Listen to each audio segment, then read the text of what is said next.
What's going on YouTube? It's your boy Tiny Tim and I'm back again. I said I was going to be and I am back in the lab and I'm excited to finally be back in my space where I can get busy and provide some alright content for y'all. So let's go ahead and get started talking about She-Hulk episode 6. Now I continue to ask myself, why am I doing this to myself again? Because yet again, here we are with another filler episode. Now, I made a note of it at the end of my notes that I feel like they're trying to get back on track. And I really do feel like they're trying to get back on track. But I only think they're going to get on track for the last, we'll say 2.5 episodes. Because we just got 2.5, 3 episodes of filler. And I think, maybe, I guess. But I'm getting real bored with it. But I'm watching it. I'm going to stick by it. Like I said last week, I'm going to stick by it. And it is what it is. We're going to get to the end of it, and they're going to tell us what they want us to know eventually, I guess. I don't know. But last week we saw them ending the episode a certain way. This week we see that they're picking up where they left off with the cheese. This episode is so corny, so cheesy, so not related to anything that I felt like, what's the fucking point? I got to the point where I'm watching the episode. I'm like, this is just the intro.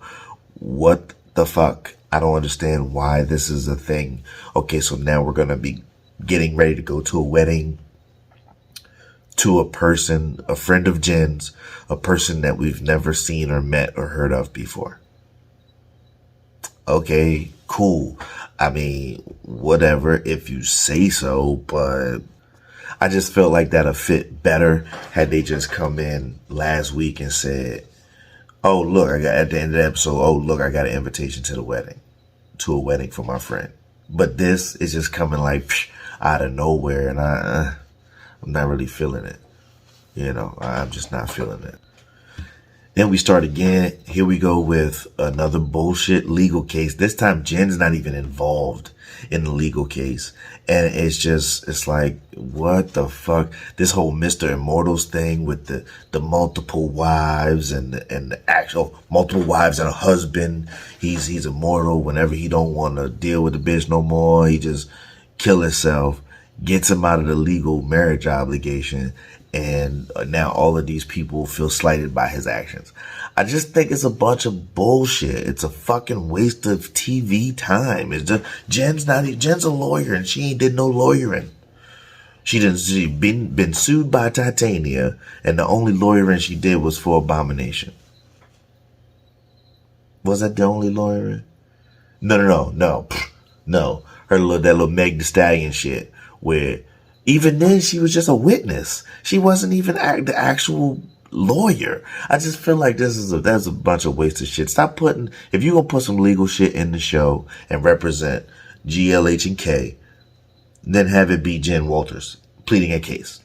If you gave me Jen Walters pleading a case every single episode, mixed in with some outside shit, then I'd be like, oh, all right, it makes sense. Oh, Jen's on another bullshit case. But now you're giving me a case where Jen's not even involved, yet we see more Mallory, who is in the comics somewhere, as somebody else who Jen works with in the office.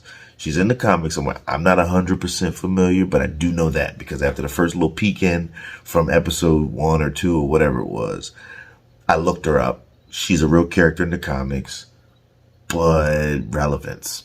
I don't get this part, because now we got Mr. Immortal's case being tried by Mallory or defended by Mallory or whatever side they on. And you got Jen's assistant. So now Jen is off on vacation on this wedding journey excursion with her friend, which I'm going to get to in a second. And then you got the pro bono assistant working with Mallory. I just felt like it's a bunch of shit, man. It don't make no fucking sense. And then we're going to talk about this friend. This friend is walking all over Jen. We've never seen this person. Whoever the fuck she is, they barely gave her an introduction as to who she is, how Jen knows her, how long Jen has known her. It just doesn't make any fucking sense. I don't get it. But she gets to the little, not really reception, but like the wedding party part. And, she's just walking all over her like, Huh? Like Jen shows up because she actually wanted to show up as She-Hulk this time.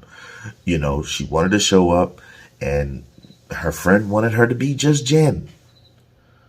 I just feel like that's bullshit. You know your friend is She-Hulk, but then you invite her and say, just be yourself because I don't want you to take the shine away from me. Then don't invite me. Because I'm gonna fuck this up for you. Because don't invite me. I'm She-Hulk. People are going to be on my shit. I'm She-Hulk. Then don't invite me. You want regular Jen? Okay, I mean, you should have said that in your invitation, but you didn't, and now I'm here. Green. Going back and forth with her, this little best friend walking over, best friend, mind you. Walking all over her at this thing, got the rest of the bridesmaids looking at her like she another whole little puppet for the friend to run over and walk over. And out of nowhere, Titania shows up. Now I'm to the point where I'm like, all right, Titania had been in every single episode. Every single episode. In one capacity or another. She's been in every single episode. So it makes me wonder. It really made me Google. It made me think. Because I'm not abreast. I'm not fully abreast on all the comics and the extent of Titania's role in the comics when it comes to Jen. But I really feel, based on her presence in every single episode, that this is her arch nemesis. This is her arch enemy. This is her mean girl version of her. This is her polar opposite. You know, if Batman's got Joker, she's got, you know, Titania. This is what I feel. I'm going to have to look this up after I record for you all. But I really feel like this is the case. I think it's bullshit. I really do. I think it's bullshit. I think the whole thing's cheesy. I just, you know, maybe off the heels of Miss Marvel and some of the other Marvel shows like Moon Knight and the movies that we've been seeing, the Eternals and Spider-Man and Multiverse of Madness, all the stuff that, like, we've seen a lot of things happen on Disney Plus, and now they're bringing us this. It's shit, okay? It's fucking shit. And I really feel like I need to say that. You know, I get that this is a Disney Plus show. I also get that, you know, this might not be safe for underage viewers, but I might have to put the little thing in the corner that say parental advisory. This show is shit.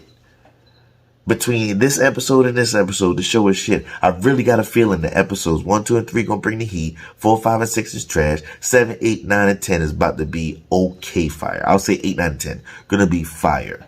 If it is 10 episodes and 9 episodes, because I thought it was only gonna be fucking 6. But this shit is some trash. I'm gonna keep it a beam. Like, I don't know where this Titania person come from. When I Google Titania, I see Titania got She-Hulk in a headlock in the comics. So I don't know. I really feel like this is her arch enemy, but I'm kind of like, I kind of don't like it. I want to spit it out of my mouth. It tastes funny. I don't like it. Get to the part where you gave me 2.5 episodes to start this season. This is where they got us. This is where they got us. They sold us a bill of goods, ladies and gentlemen. They sold us a bill of goods because the first 2.5 episodes, they gave us Hulk and She-Hulk. Hulk and She-Hulk. And then a little bit of Hulk as he leaves off in a Sakaar spaceship. And then we got She-Hulk and Wong. She-Hulk and Wong and Abomination. They sold us a bill of goods, man. I think it's some bullshit. Doing the case with the Fairy and Meg Thee Stallion. Then we got the case with the Immortal guy and the 7, 8 wives. And the like, this is the second time we've been seeing somebody, you know, because Abomination had his soulmates. It was about 8 of them. 8 chicks right there. And he got 7, 8 chicks and a dude. But it's just weird to me that they keep throwing this shit in this show. But if this was the show they was going to do it on, good. Because you can't put that in Moon Knight. You can't put that in Miss Marvel. I wouldn't want you to put that in anything like Ironheart or Secret Wars or nothing like that. So, okay. Again, like I said last week, they're introducing certain elements. But we were sold a bill of goods for the meat and potatoes. The center of this season, trash. I just wanted to rant on that real quick because I feel like there's some bullshit. I feel like we're going through this week to week where fans of the comic, fans of the character, fans of Marvel, the MCU, what they're building, what they've been building, that I really feel like it's a lull. It's a little flatline situation where it's just not really, it's not doing it for me right now. It's really not giving me I can't wait till next week. It's giving me man, let me go there and figure out what they got planned for this week. It's like it's a burden. It's a job. It's a work thing for me now. And that's not fun. That's not fun. That's not fun for anybody involved. Because you got to hear me rant. Here we go again. But Jen's being ran over left and right. And her friend tells her, oh, you're going to be walking down the aisle with Jonathan. He's a dear. He's a sweetheart. We see later in the episode, Jonathan's a fucking dog who almost died 2 days before that interaction or whatever they was talking about. Yeah, we had a little bit of a scare and this. He's a fucking puppy. I'm like, yo, a puppy and a blazer, no less. I'm like, yo, they are treating her like some horse shit. Okay, I'm like, what kind of friend is this? I can understand if you don't know the other bridesmaids, cool. But what this your friend? How your friend gonna act? This is some weird shit to me. I don't like it. One more thing on the Mr. Immortal case, the pro bono assistant saves the day and wins the case again. Now, if memory serves me correctly, she was sitting with Jen when Jen got the idea from her to use her dating profile to win the case against Jen against Titania. So it's like the assistant doing all the fucking work. Is that how it really is in the law office? Because Mallory ain't did shit but talk real smooth, talk real greasy. Okay, but the assistant is getting to the meat and potatoes. She getting to the meat and potatoes. She getting to the sweet spot, making sure all the people involved are happy. And he's got to sign off on it. He tried to grab his hat and get away. That motherfucker dove out the window at the beginning of the episode. He said, Q. No, Mallory stopped him from getting up from that table that time, though. You're going to have to deal with this. Pay all these Johns out and then get back to whatever it is you do. Boom. His apology was some bullshit. I just want everybody to know I did love each and every one of you. Get the fuck out of here, bro. You got to pay up. You have to pay to play to get rid of it, man. That's why you came in here into GLH and K and an element of P just to make sure we can get you off. Man, here, you still got to pay them. You still got to pay out the nose. Still feel like it was a waste of an episode. And all throughout the wedding, there was the guy who came up to her at first at the little sit down. She came up to her, came to sit down. He says, I don't know how to talk to people and blah, blah, blah. Random guy, no +1. Who's this guy with? What's his name? We don't know. I don't remember. He didn't seem that relevant to me then. But that's why I said Jen was getting ran over by her friend, so we couldn't find out more about this character. Literally, character. But, I don't know. Something about him, it rubbed me the wrong way. I didn't vibe with it. It rubbed me the wrong way. And then we fast forward and we see he comes back at the end of the thing and it's just, they eating fries and they hanging out and blah, blah, blah. And they getting to know each other. They laughing, joking, and they hitting. Yeah, the fries hitting. I just feel like I don't trust this dude. Why? Because we seen what the dating pool is like for Jen. This guy clearly knows who she is because after their first interaction, that's when Titania walks up on her and sucker punches her right in the fucking gut. And she like, I knew it. And she's all drunk and shit. And finally, we did get to see some Jen and Titania one-on-one on purpose at the wedding. I thought her cracking the ground, just sitting there like, phew, and it rippled Titania into the hall. I'm like, that was fucking dope. It was a nice little fight scene. Okay, it was cool. I liked it. I liked that part of the episode.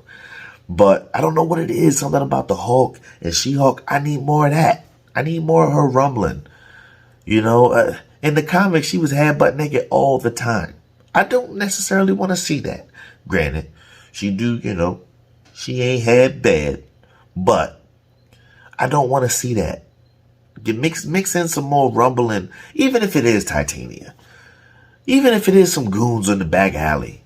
Mix in some more of that because she kicks ass and she's a kick-ass lawyer. Show me more of those aspects of her. Not her trying to get a date. I don't know. I feel some type of way about it, but whatever. We fade off and we see them sharing fries. But then we see these doctors in lab coats from the chest down. And we only see them from the chest down in the lab coats. But one of them is carrying the fucked up Z-shaped needle. She was bent. Oh, man. So we see that, but then we see them constructing a newer stronger needle, and I'm like, oh, here we go. This is why I say I feel like they're trying to get back on track, because now they're starting to give us an aspect of somebody's after She-Hulk DNA. Somebody's trying to figure out what they can do with her blood or something.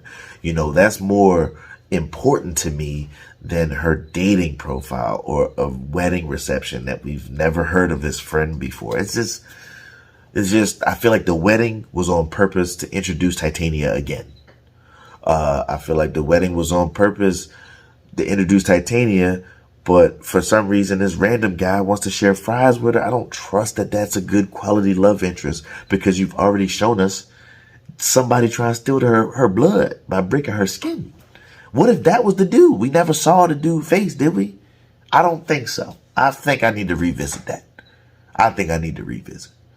But the dude that jumped in that van, he was wearing a ski mask. The other 4 Ninja Turtles, or the Power Rangers like I called them, they weren't masked up.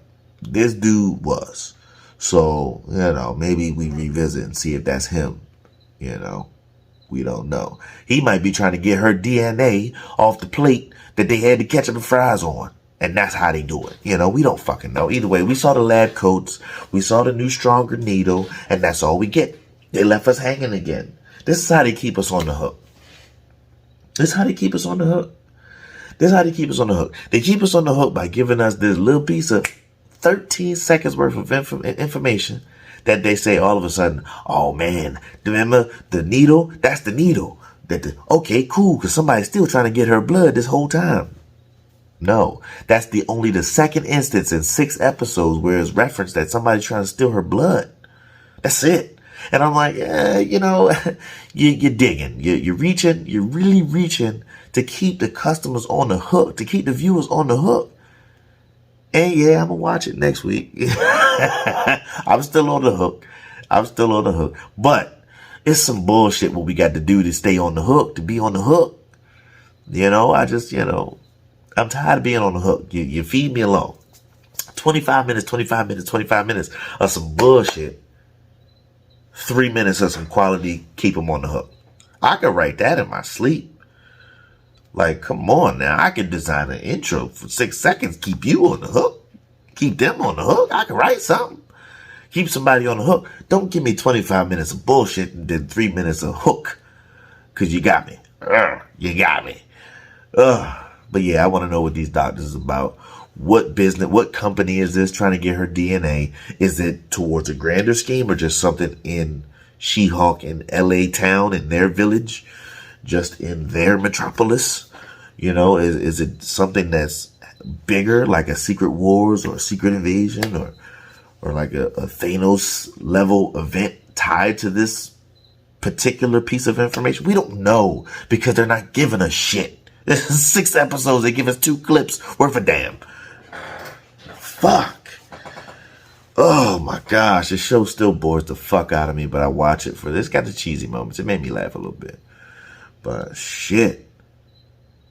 I don't know how these next couple weeks gonna go, but stick with me. I'm gonna stick with you, ladies and gentlemen. It's your boy Tiny. If you want to comment, go ahead and comment down below. What you think is about to happen? What you think of this episode? Tell me what you think will happen next week. Let's talk about next week, because this week was trash.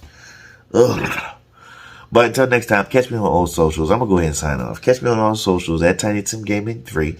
Here on YouTube and on Facebook at Tiny Tim Gaming. If you don't see the logo, it ain't me. You know which one. Tiny Tim Gaming. Check out the other videos. We're going to get caught up. Questions, comments, concerns. Comment down below your favorite episode thus far, what you think is going to happen next week, and check out the previous episodes so we can figure out if that dude with the ski mask on is the broke the needle, if that's the same dude at the wedding. Let's figure this out together, ladies and gentlemen. But until next time, it's your boy Tiny. I'm going to go ahead and sign off.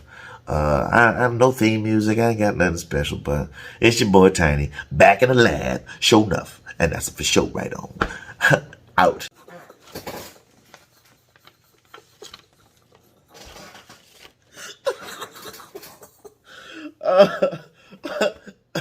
Out.